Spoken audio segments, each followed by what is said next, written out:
자, 36번 볼게요.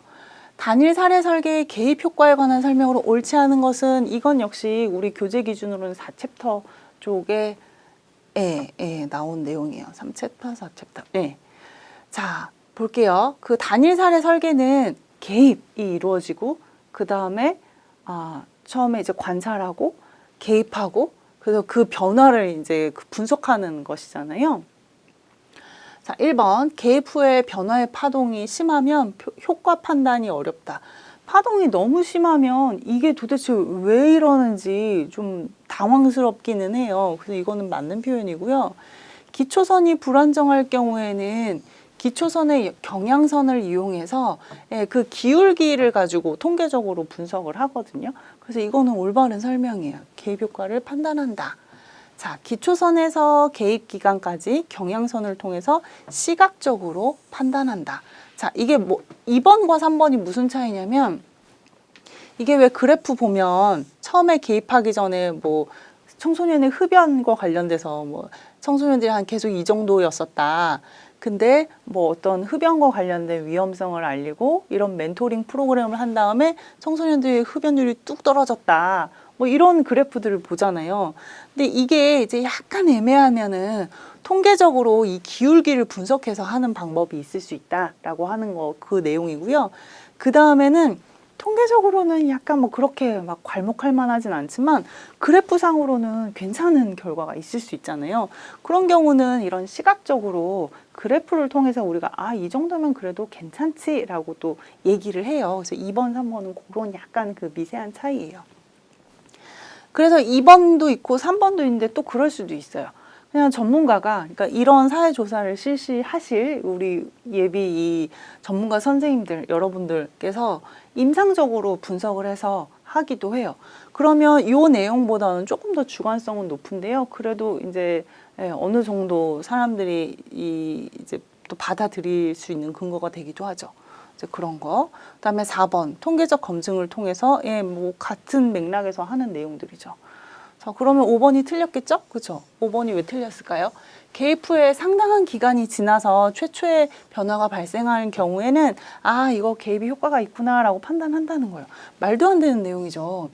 아니 어지간히 있다가 이게 효과가 나타나야 이것 때문에 X가 Y에 영향을 미쳤구나 하지 시간이 너무 많이 흐르면 여기에 뭐 A라는 변수도 있을 수 있고 B라는 변수도 있을 수 있고 뭐 이런 시간성에 따른 문제가 분명히 생긴단 말이에요. 그래서 36번은 5번이 정답이겠습니다. 자, 이제 37번으로 가볼까요? 실험 설계의 내적 타당도에 관한 설명으로 옳은 것을 모두 고른 것은 하고 되어 있어요. 선생님들 내적 타당도랑 외적 타당도는 우리 조사령 과목에서 사랑이에요. 정말 많이 나오는 그 내용이고요. 한번 정리 잘 해두시면 다른 것보다 덜 헷갈리실 거예요. 그래서 내적 타당도, 외적 타당도 이거 두 번째 챕터에 있는 내용이니까 꼭 정리해 놓으시기 바랍니다. 자, 우연한 사건은 내적 타당도에 부정적 영향을 미칠 수 있다. 그렇죠. 자, X가 Y에 미치는 영향을 내 조사에서 알고 싶어요. 하고 있는데 여기에 막 갑자기 엄청난 우연의 그 사건이 있는 거예요. 뭐 전 국민을 휩쓸고 간 어떤 바이러스가 있다거나 아니면 뭔가 엄청난 또 천재지변이 있다거나 뭐 정치적인 이슈가 너무 크게 터졌다거나 그러면 이게 X에 의한 내용인지 아니면 여기에 있었던 그 우연한 사건에 의한 것인지 이 개연성이 좀 확실하지 않을 수 있단 말이에요. 그렇다면 내적 타당도에 당연히 부정적인 영향을 미칠 수 있겠죠. 자, 사전검사가 매우 높은 집단을 선정을 하면 내적 타당도를 저해한다 라고 되어 있어요. 이게 선생님들 37번 정말 좋은 문항이에요. 왜 그러냐면 이 니은 같은 거는 다른 그 사례 문항을 통해서 문제가 이미 기출된 적이 여러 번 있어요. 뭐 예를 들면 이런 거죠. 노인복지관에 조사를 하는데 이 어르신들이 90세 이상이고 엄청 몸이 아픈 분들을 대상으로 이제 연구를 진행을 했단 말이에요. 뭐 그런 거.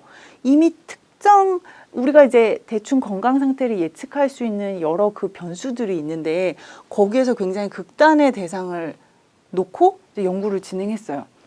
내적 타당도는 X와 Y의 관련성을 얘기하는데 이게 말이 되는가? 관련되는 게 내적 타당도잖아요. 이렇게 하는 게 논리적으로 문제가 없을까를 보는데 어떤 극단적인 대상을 놓고서 선정을 해놓으면 내적 타당도는 당연히 낮아지죠.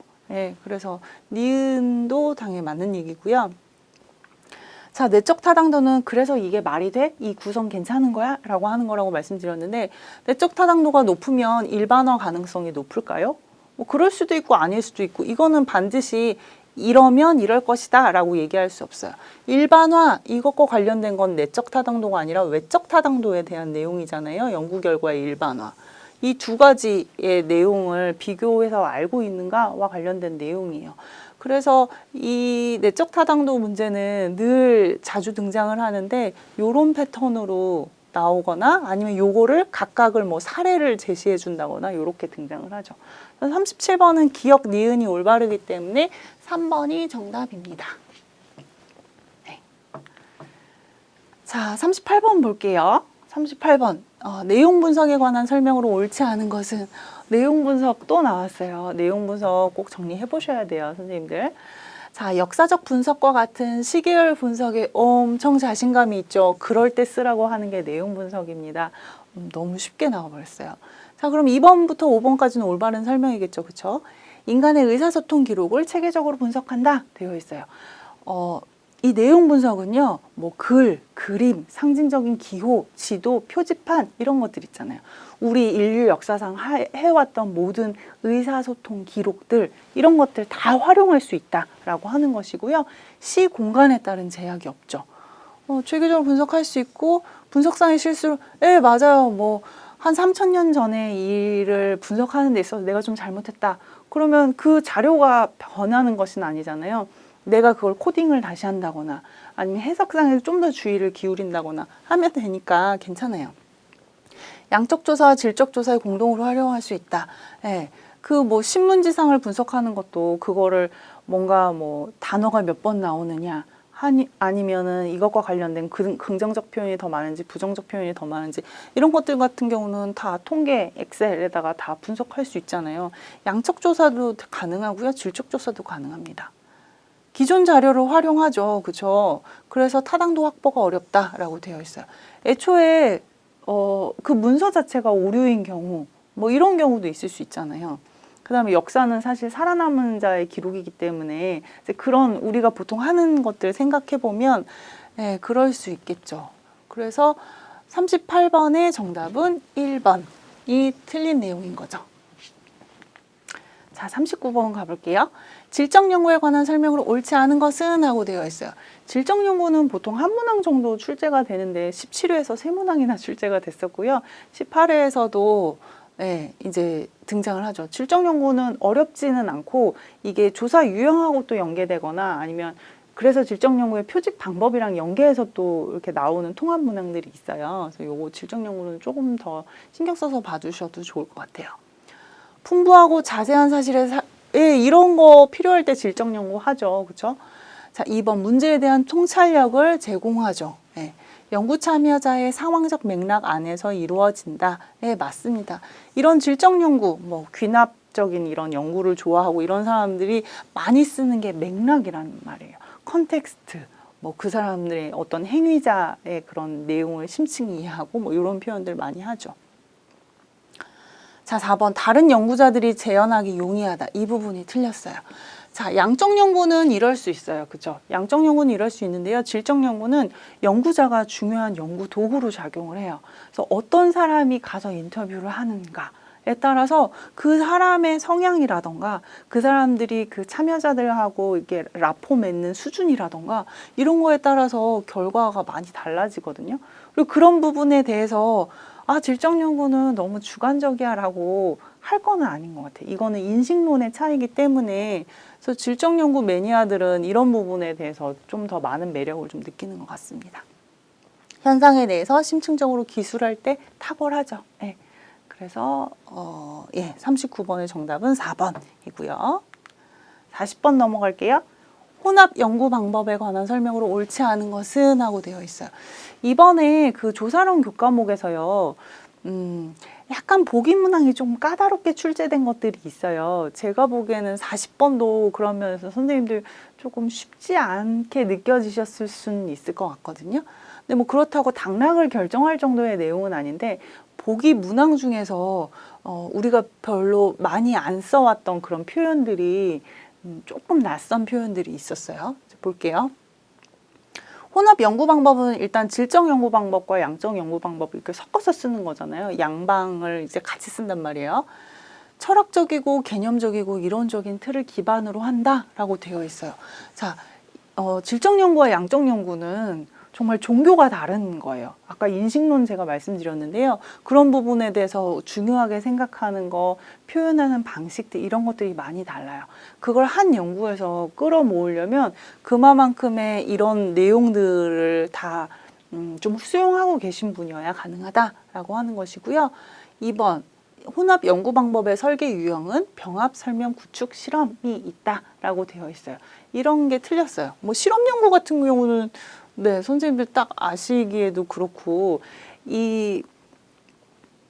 여기 그 설계 유형은요, 이런 내용이 아니라 뭐 예를 들면 삼각화 설계라든가 내재적 설계라든가 뭐 이런 표현들이 나와야 돼요. 이 2번은 보기 2번은 우리가 기존에 등장하지 않았던 내용이에요, 보기에. 그래서 좀 어려우실 수 있는데 아주 이렇게 모르겠는 게 정답인 경우 있죠. 그래서 이거 40번은 보기 2번이에요. 네. 3번 볼게요. 양적 설계의 질적 자료를 단순히 추가하는 것은 아니다.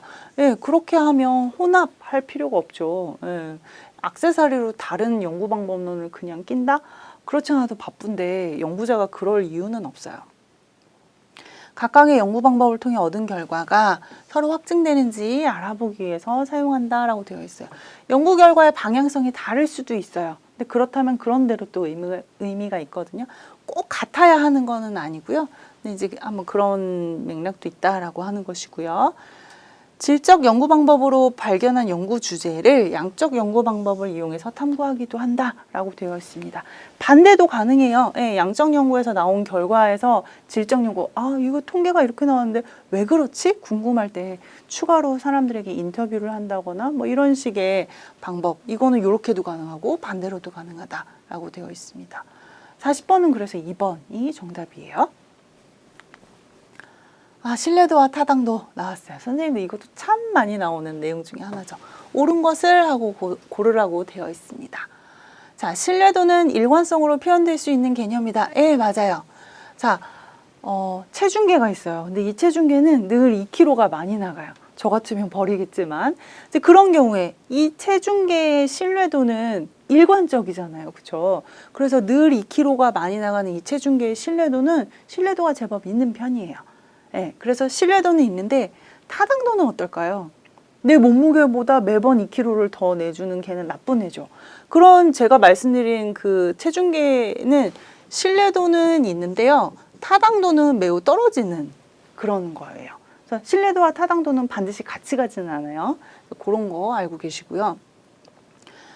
2번 측정 도구의 문항수가 적을수록 아니겠죠. 이게 그래도 문항이 많아야지 사람들이 이거엔 이렇게 응답하고 저거엔 저렇게 응답해도 어느 정도 그래서 신뢰도가 확보가 되겠죠. 이거는 문항수는 좀 어느 정도 받쳐줘야 돼요. 그래서 이건 틀렸고요. 자, 3번 검사 재검사 방법은 타당도를 측정하는 방법이다. 자, 검사하고 또 재검사를 하는 때에는 아까 제가 신뢰도는 일관성 보기 1번 나왔잖아요. 그래서 하는 거예요. 타당도가 아니라 이건 신뢰도에 대한 내용이고요. 편향, 바이어스라고도 하죠. 이것은 측정의 비체계적 오류와 연관이 된다. 비체계적 오류가 아니라 체계적 오류예요. 자, 체계적 오류는 이미 용어에서 말을 다 알려주고 있어요. 뭔가 자꾸 제대로 된 그 점수를 보여주는 게 아니라 다른 내용으로 삐끗삐끗하는 거거든요. 체계적인 오류는 거기에 뭔가 논리적인 이유가 있어요. 근데 그런 것이고요. 비체계적인 오류는 뭔가 개연성이 있거나 막 이런 어떤 논리적인 근거가 있거나 해서 하는 거는 아니에요. 그날 날씨가 그래서 혹은 옆에 공사 소음이 들려서 뭐 이런 거와 같은 것들 있잖아요. 정말 우연히 실수로 이렇게 있는 것이고 다음에 그 상황이 됐을 때 또 반드시 뭐 얘와 얘가 그런 식으로 시너지를 있을 거다 이런 게 아닌 건 거죠. 그래서 여기에는 비체계적 오류가 아니라 체계적 오류와 관련된 것이고요. 측정 도구의 신뢰도가 높아지면 타당도도 높아진다. 아니요, 꼭 이 두 개는 다른 속성에 대한 내용이에요. 그래서 상관없다라고 하는 거 정리해 볼 수 있겠습니다. 신뢰도와 타당도도 늘 고정 손님이니까 선생님도 꼭 정리해 놓으셔야 돼요. 자, 42번 볼까요? 이제 사례 제시형 문항이 등장했어요. A 대학교는 하고 나왔어요. 전체 재학생 중에 500명을 선정을 했대요. 그래서 취업 욕구조사, 욕구조사를 한대요. 500명.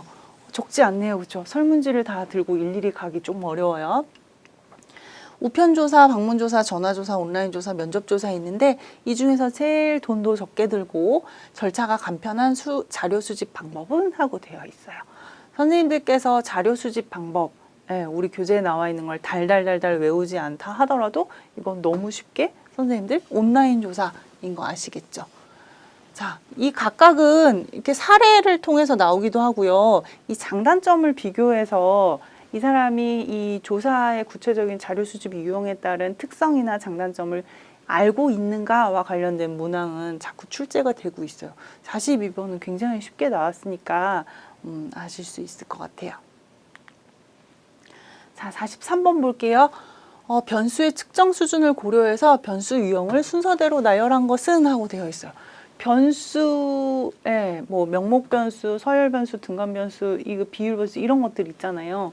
이것도 한 3-4문항씩은 나오죠. 그리고 이거는 한번 외워놓으면 덜 헷갈리시고 문항을 맞출 수 있어요. 이거는 기본 점수로 갖고 가셔도 좋은 내용이죠. 장애 유형 하고 나와 있어요. 유형. 그러면은 뭔가 서열이 있거나 뭐 절대 0점이 없고 이럴 거잖아요. 정신장애, 지체장애 이렇게 나와 있어요.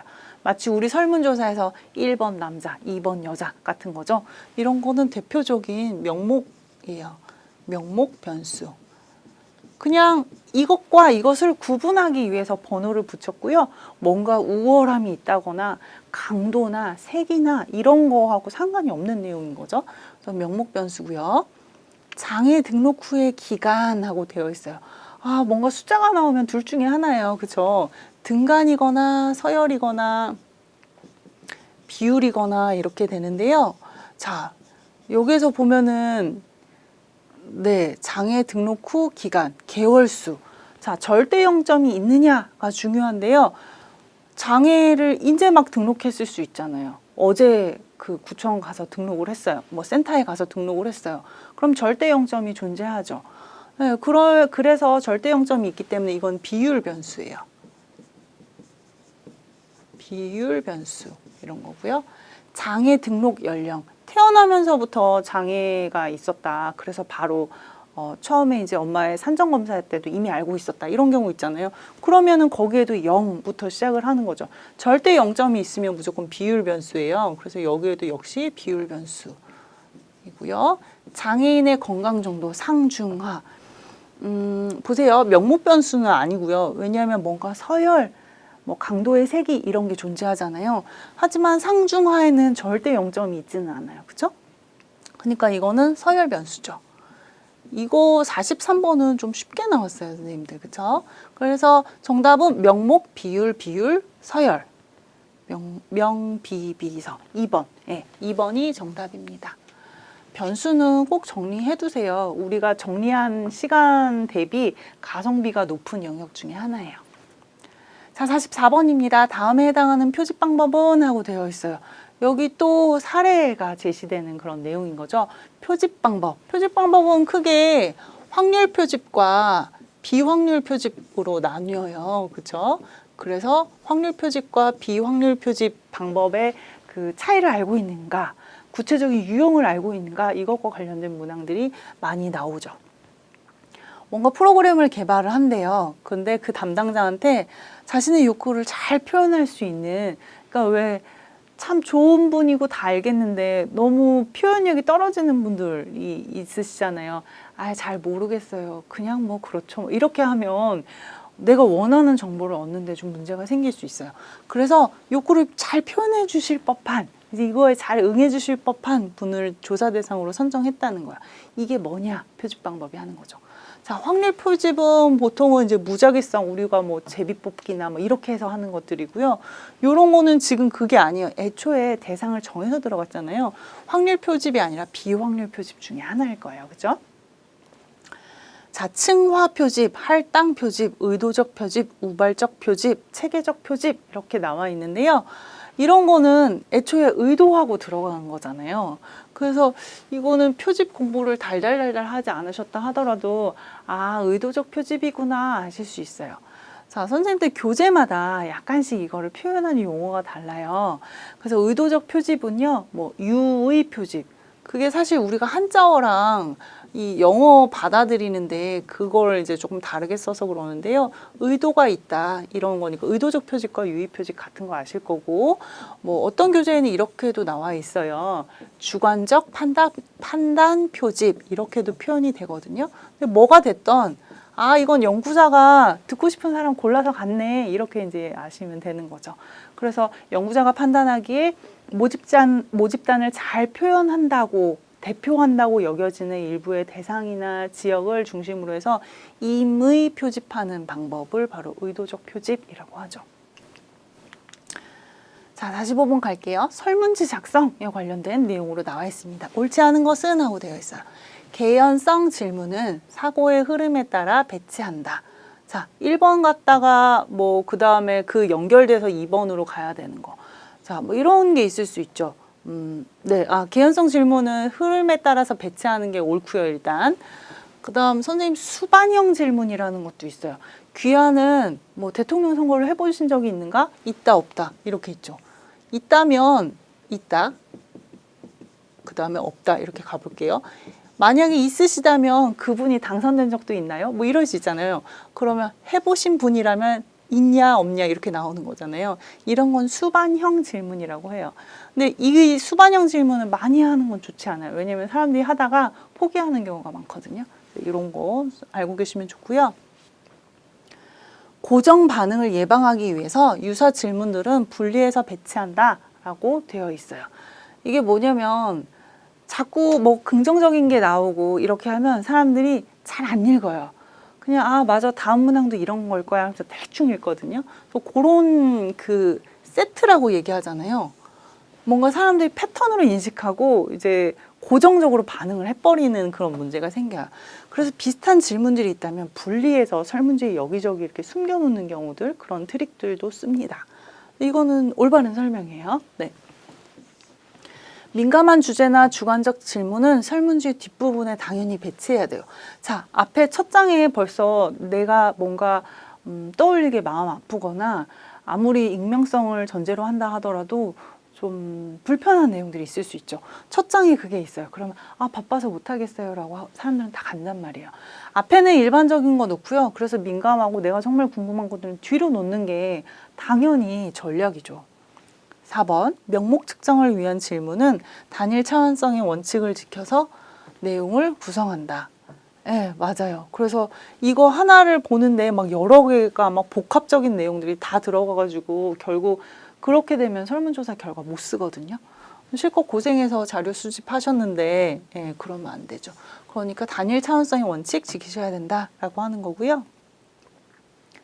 신뢰도 측정을 위한 질문은 가능한 한 서로 가깝게 배치하면 이게 고정 반응이 생겨버려요. 아 이거 아까도 나왔던 문항인데 그러면서 어떤 거는 긍정적으로 질문하고 어떤 거는 역의 방향으로 질문하는 것들이 있거든요. 사람들이 그냥 똑같이 다 뭐 앞에 4번 했다 그럼 뒤에도 4번을 하는 거죠. 그러면 사실은 원래 이렇게 했던 의도는 살지 않는 거예요. 설문지와 관련된 내용도 뭐 잘 나오는 내용이니까요. 선생님들 좀 정리해 보시고. 자, 46번 타당도에 대한 내용입니다. 타당도도 잘 나오는 내용이에요. 그죠? 자, 여기 측정되는 개념이 내가 속한 그 체계 이론에서 체계 내에서 어느 정도 논리적인 연관성을 갖고 있는지 그래서 가장 높은 수준의 타당도라고 되어 있습니다. 자, 여기에서는 이거 하나하나를 다 이제 선생님 이거 교재에 너무 잘 나와 있으니까 꼭 이거 보시고요. 일단 정답은 4번이에요. 구성타당도라고 하는 거죠. 구조를 보는 것들이에요. 그래서 문항들이 측정하고자 하는 이론적인 배경, 관점 이런 것들을 얘네가 얼마나 잘 대표하는가라고 보는 거죠. 통계를 선생님들께서 이미 그 2급에서 또 현장 실무 경력이 있으신 분들이 좀 제법 되실 텐데요. 통계 뭐 SPSS나 이런 걸 돌려보시면 거기 요인 분석을 통해서도 이거 굉장히 정말 클릭 몇 번에 쉽게 이거 다 정리해 주거든요. 그러면 뭐 내가 묶은 그 문항들이 뭐 이렇게 세 덩이로 뭐 세 가지의 요인으로 나뉘어지기도 하고 뭐 두 가지로 나뉘어지기도 하고 그래서 이 두 가지 등치를 가지고 내가 얘한테 이름을 붙이면서 이제 보고서 쓰실 때 도움이 돼요. 예, 그렇다라고 하는 거고 이 구성 타당도에는 그 세부적으로는 뭐 이해 타당도, 수렴 타당도, 변별 타당도라고 하는 그런 종류들이 있죠. 네. 이거 타당도는 네, 타당도도 한번 보시는 거는 저는 좋은 것 같아요. 자, 47번 확률 표집에 관한 설명으로 옳지 않은 것은 아까도 표집 나왔었는데 그쵸? 아까는 비확률 표집으로 나왔었고요. 이번엔 확률 표집이 나와 있습니다. 자, 47번은 1번 볼게요. 무작위 추출 방식으로 표본을 추출한다. 아까 왜 제비 뽑기 같은 거는 대표적인 확률 표집이에요 라고 말씀드렸었잖아요. 2번 의식적이거나 무의식적인 편향을 방지할 수 있다. 네, 무작위로 하는데 사실은 내가 이뻐하는 애를 고르거나 뭐 이렇게 하기는 좀 어렵죠. 그렇죠? 이제 그런 부분을 방지할 수 있는 게 장점이에요. 자, 3번 모집단의 규모와 특성을 알 수 있을 때 사용하는 거죠. 모집단을 모르면 그 랜덤으로 누구를 추출한다거나 이게 말이 안 되는 내용이에요. 그리고 4번 표본 오차를 추정할 수 있다. 이것들이 다 가능하기 때문에 오차를 분석해낼 수 있죠. 예, 그런 부분이 있고요. 질적 연구에서 주로 사용할까요? 아니겠죠? 아까 왜 임의 표집 그 나왔던 거 보시면 질적 연구는 반드시 모집단을 찾아서 내가 이 사람 A라는 사람과 B라는 사람이 추출될 확률이 반드시 동일해야 되고 이런 거에 질적 연구는 크게 중요하게 생각 안 해요. 그런 거 하시는 분들은 양적 연구 하셔야죠. 그렇죠? 질적 연구에서 주로 사용한다라는 표현이 틀렸어요. 질적 연구에서는 확률 표집보다는 비확률 표집을 훨씬 더 당연히 쓰죠. 예. 그렇고요. 자, 48번 넘어갈게요. 체계적 오류에 관한 설명으로 옳지 않은 것은 되어 있어요. 자, 우리 아까 비체계적 오류, 체계적 오류 벌써 보기 그 지문 중에 몇 번 등장했어요. 체계적 오류는 정말 뭔가 체계적인 그 오류 패턴이 있는 것이고요. 비체계적 오류는 아니 어쩌다 보니까 그냥 그렇게 우연하게 나타나는 거예요. 자, 1번 코딩 왜곡. 아, 코딩할 때 피곤해서 잘못 실수한다거나 이 종이 다음에 이 다음 거 해야 되는데 사람들 설문지 이거 코딩할 때 종이가 얇으니까 이렇게 붙어서 한 장을 누락시키거나 뭐 이럴 수 있잖아요. 이제 예를 들면 이런 것들이 체계적 오류냐는 거죠. 아니잖아요. 그렇죠?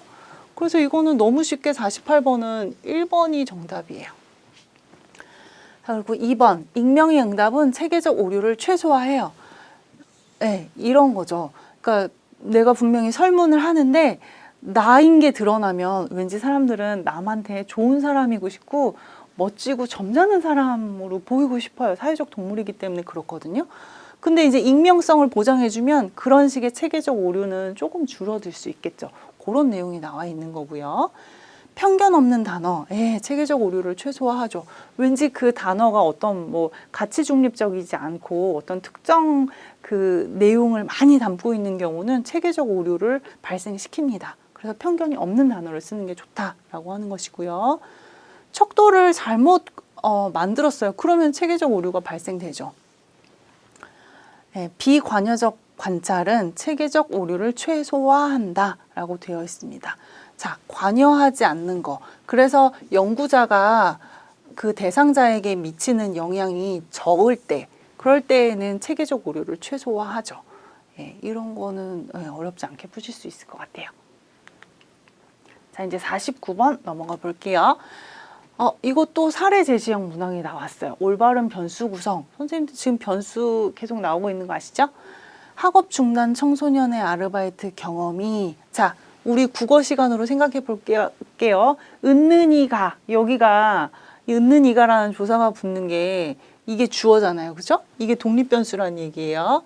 독립변수. 독립변수를 원인변수라고도 해요.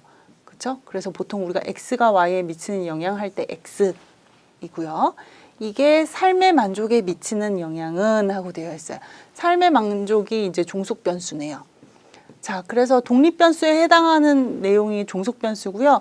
원인변수라는 표현을 썼을 때는 결과변수라고도 하는데 뭐 이건 어렵지 않죠. 그러니까 y가 되는 거죠. 그래서 저거에 미치는 영향은 또래 집단의 지지 정도에 따라 차이가 있을 것이다. 제가 아까 말씀드렸어요.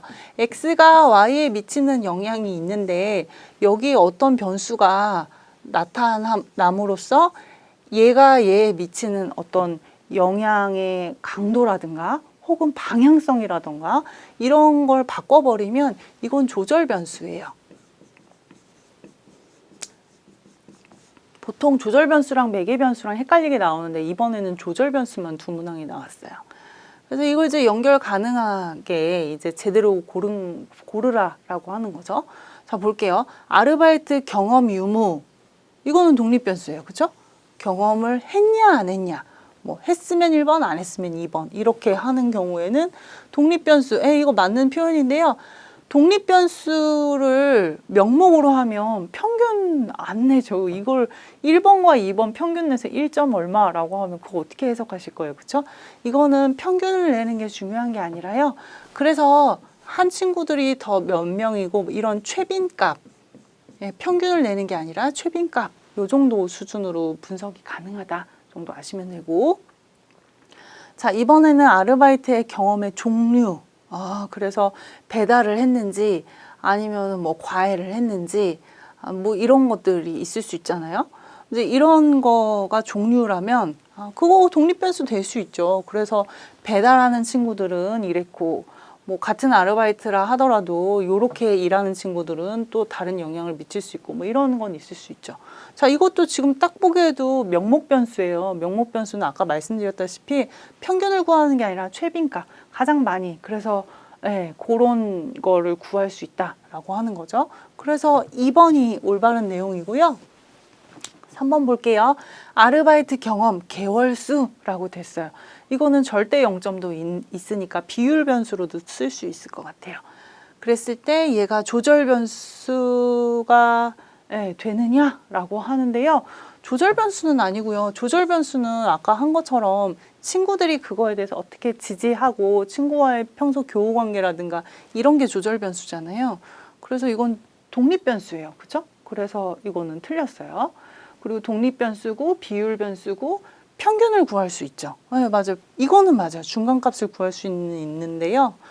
조절 변수라는 대목에서 틀렸고요. 또래 집단의 지지, 그러니까 여기 x가 y에 미치는 영향에 이제 끼어든 이 조절 변수인데 독립 변수로 되어 있어요. 그래서 이게 틀렸고요. 산술 평균은 구할 수 있겠죠. 뭐 5점 척도면은 이 친구들이 평균 4점, 그래서 중간 수준 이상의 지지를 받고 있더라. 뭐 이렇게는 나올 수 있겠죠. 여기에서 틀렸고요. 자, 5번 볼게요. 삶의 만족, 5점 척도다. 라고 하면 종속 변수에 대한 내용이잖아요. 지금 매개 변수가 아니라 종속 변수죠. 그렇죠? 그다음에 산술 평균은 구할 수 있어요. 그래서 이 친구들의 삶의 만족도를 5점 만점. 그래서 점수가 높을수록 삶의 만족도가 높을 것이다라고 한다면 전체 5점에서 이 친구들의 응답자 친구들의 평균은 뭐 한 3점 얼마다, 4점 얼마다 이런 식의 평균은 산술 평균 구할 수 있겠죠. 그래서 49번의 정답은 2번으로 정리해 볼 수 있겠습니다.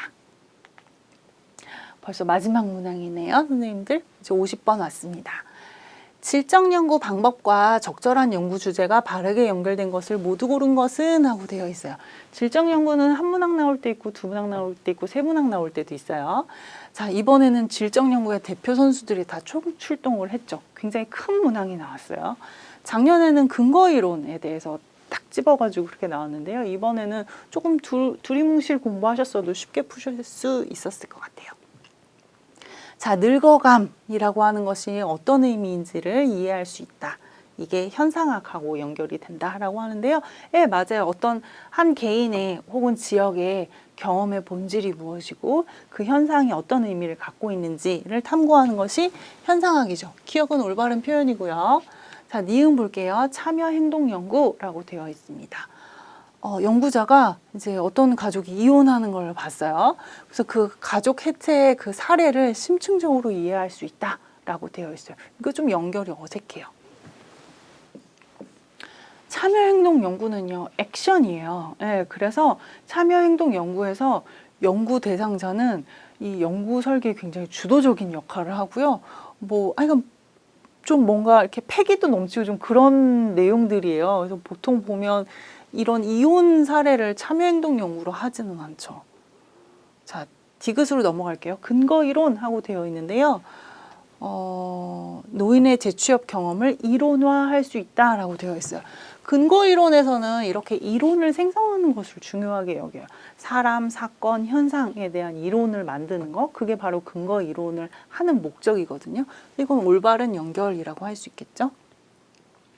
자, 리을 생애사 되어 있습니다. 위안부 피해자 할머니의 삶의 중요한 사건을 그 한 사람의 생애를 풀어나가는 그 생애사 연구 과정을 통해서 할 수 있다라고 하니까 특정 개인의 삶에 대한 깊이 있는 탐구 방법으로서 이것 또한 적절하겠죠. 그래서 니은을 제외한 4번, 4번이 정답이었습니다. 선생님들 이번 이제 25문항은 여기까지 이제 저랑 정리를 해 보셨고요.